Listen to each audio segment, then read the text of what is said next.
जिन्ना की अनीता अच्छिया हो राम उन्हानो मिले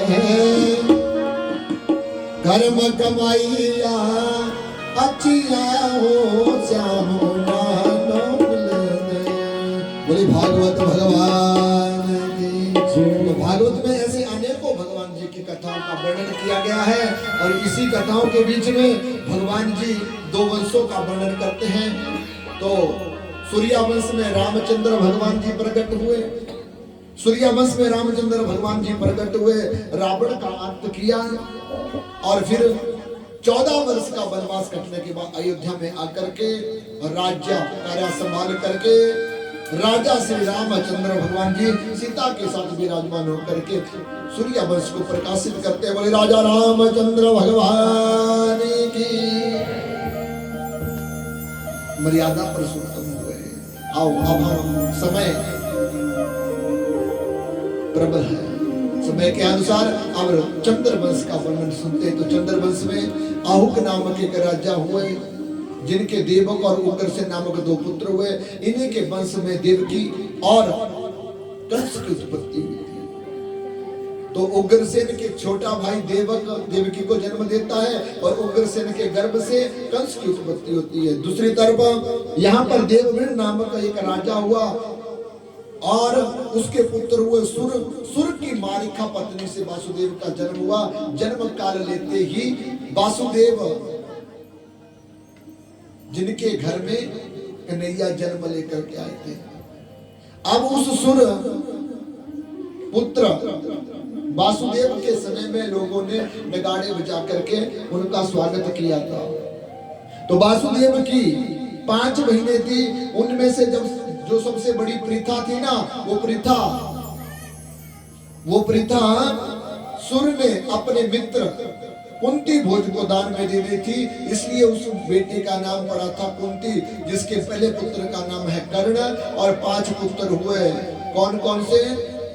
युधिष्ठिर, भीम, अर्जुन, नकुल और सहदेव। सुखदेव कहते राजा परीक्षित, ये तुम्हारे दादा परदादा थे और इन्हीं के वंश में भगवान श्री कृष्ण सारथी तक बन करके आए। और आज भी इन्हीं के वंश का वर्णन लोग जो गाते हैं सुनते हैं, वो मोक्ष की प्राप्ति अपने जीवन में कर लेते हैं। बोले बांके बिहारी लाल की।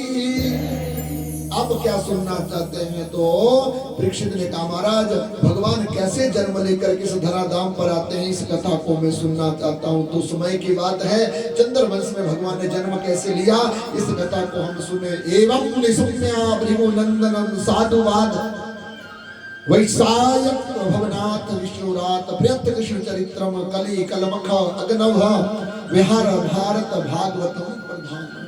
ये भागवत भगवान के जन्म काल से ही प्रधान माना जाता है। 10वें स्कंद का जो पाठ सुन लेता कर लेता वही मानव भव से पार हो जाता है।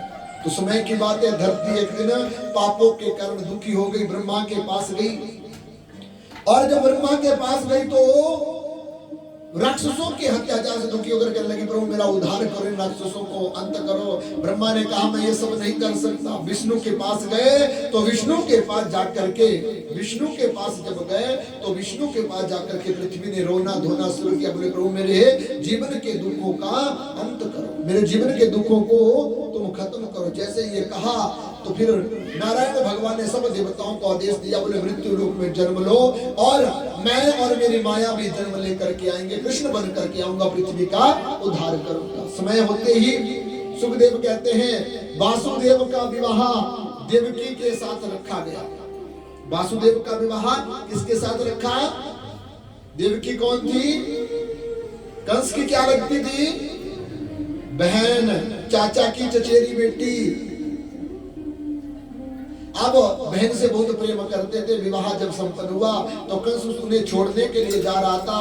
अंधकार रूपी मौसम बदल जाता है, तूफान आया, आकाशवाणी हुई कंस जिस बहन को तू बड़े सुख से है उसके ससुराल छोड़ने जा रहा है ना, वही बहन का 8वां गर्भ तेरी मौत का कारण बनेगा। जैसे आकाशवाणी सुनी तो कंस अपनी बहन को मारने लगा। और वासुदेव नीति शास्त्र के ज्ञाता थे, समझा करके कंस से छुड़ाया और प्रत्येक बच्चा ला करके देने का संकल्प कर लिया। जैसे ही संकल्प किया तो 1 वर्ष के बाद वासुदेव के यहाँ एक पुत्र प्रकट हुआ। और यहाँ कंस ने क्या किया, अपने पिता उग्रसेन को जेल में डाल दिया। बिना अभिषेक के राजपद पर बैठ जाते हैं। चारुण, मुष्टिक, सल, तोसल, पुतना, सट्टासुर, अनेक प्रकार के भयंकर राक्षसों को अपने राज्य में बुला करके राज्य करने लगे। अब पहला पुत्र प्रकट हुआ तो कंस को दान देने के लिए वासुदेव चला। तो कंस ने कहा ये मेरा शत्रु नहीं, 8वां पुत्र शत्रु है। वापिस कर दिया। नारद आया, बोले कंस ये तूने क्या कर दिया, क्या किया? बोले तू नारायण की माया को नहीं जानता। धरती पर 8 रेखाएं खींची और कहा पहली रेखा से गिनना प्रारंभ करो। 1 से 8 गिनना शुरू किया कंस ने। तो फिर नारद ने कहा 8 को 1 मान करके गिनना शुरू करो। फिर 8 को 1, 7 को 2, 6 को 3, इस प्रकार से गिनना शुरू किया। तो 8 की जगह में 1 आ गया और 1 की जगह में 8 आ गया। नारद ने कहा, कंस समझ आया? बोले नहीं आया। बोले जैसे पहली रेखा 8वीं हो सकती है, वैसे ही 8वीं रेखा पहली भी हो सकती है। वैसे ही वासुदेव का पुत्र पहला 8वां और 8वां पहला हो सकता है। कंस का मन हिल गया। वासुदेव और देवकी को कारागृह में डाल दिया। बालक को उठा करके धोबी जहां पर कपड़े धोते थे उस जगह पर जाकर के देवकी के 6 पुत्रों को मार डाला। अब 7वें पुत्र के रूप में वासुदेव भगवान श्री कृष्ण के शेष जन्म लेकर के आए। तीसरे महीने में भगवान जी ने अपनी माया को जागृत किया और माया को जागृत करते हुए कहा कि देवकी के गर्भ को उठा करके रोहिणी के गर्भ में स्थापित कर दो और स्वयं तुम यशोदा के गर्भ में जन्म लेना, मैं देवकी के गर्भ से जन्म लूंगा। तुम मथुरा आ जाना और मैं गोकुल चला जाऊंगा। लीला होने लगी।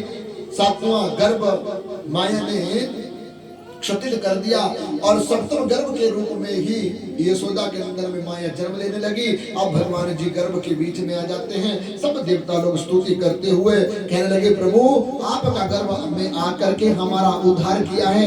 आपके बिना हमारे जीवन का उद्धार करने वाला और कोई, इसलिए प्रभु आपके चरणों में रह करके जो मानव अपना जीवन का गुजारा करता है वही मानव पुण्य से अपने लोगों को प्राप्त कर सकता है। इसलिए सब देवता लोग गर्भ में आकर के भगवान जी की स्तुति करते हैं। जैसे गर्भ में आकर के स्तुति करी तो गर्भ में स्तुति को सुन करके जो भी इस गर्भ की स्तुति को सुनता है, कहते हैं जिनके बच्चे नहीं होते, बांझपन जिनके जीवन में हो, वो भगवान की चतुर्थ दिवस की कथा को सुने तो भगवान जी उनके गर्भ से जन्म लेकर के प्रकट होते हैं। तो अब वासुदेव और देवकी भी भगवान जी के गर्भ में स्तुति करते हैं। महेश और ब्रह्मा भी, इंद्र इत्यादि देवता भी भगवान की बाल्य स्तुति को करते हैं। अब सब देवता लोगों ने जब गर्भ की स्तुति करी तो गर्भ के बाद वासुदेव के समक्ष और देवकी के समक्ष भगवान जी चतुर्भुज रूप लेकर के प्रकट हो गए। जिस कारागृह में काला अंधकार था, उस कारागृह में भगवान के आते ही उजाला हो गया। जैसे उजाला हुआ तो भगवान के आते ही सारे पहरेदार सो जाते हैं, क्योंकि जब भगवान आते हैं ना तो पापी को नींद आने लगती है और जब भगवान चले जाते हैं तो पापी की नींद खुल जाती है। अब क्या हुआ? भगवान के दर्शन पा करके वासुदेव ने स्तुति करी, प्रभु आपके बिना हमारा कोई नहीं है, आपके बिना हमारा कल्याण करने वाला कोई नहीं है। जब ऐसा कहा तो भगवान ने वासुदेव और देवकी की स्तुति को सुना और जब वासुदेव देवकी की स्तुति को सुना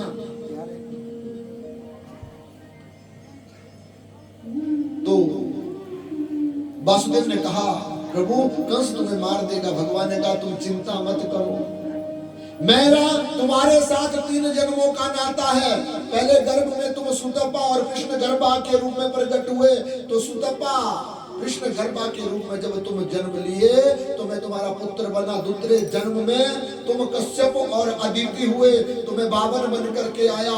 अब तुम तीसरे जन्म में वासुदेव देवकी है, मैं कृष्ण बन करके आया हूँ, मैं कृष्ण बन करके आया हूँ। जैसे ये कहा तो अगर वासुदेव तुम्हें डर लगता है मुझे कोई मार देगा, अगर तुम्हें डर लगता है मुझे कोई मार देगा तो तुम ध्यान से सुनो, तुम मुझे टोकरी में उठा करके गोकुल छोड़ देना और नंद बाबा के यहाँ रह करके मेरे जीवन का उद्धार मैं करूंगा।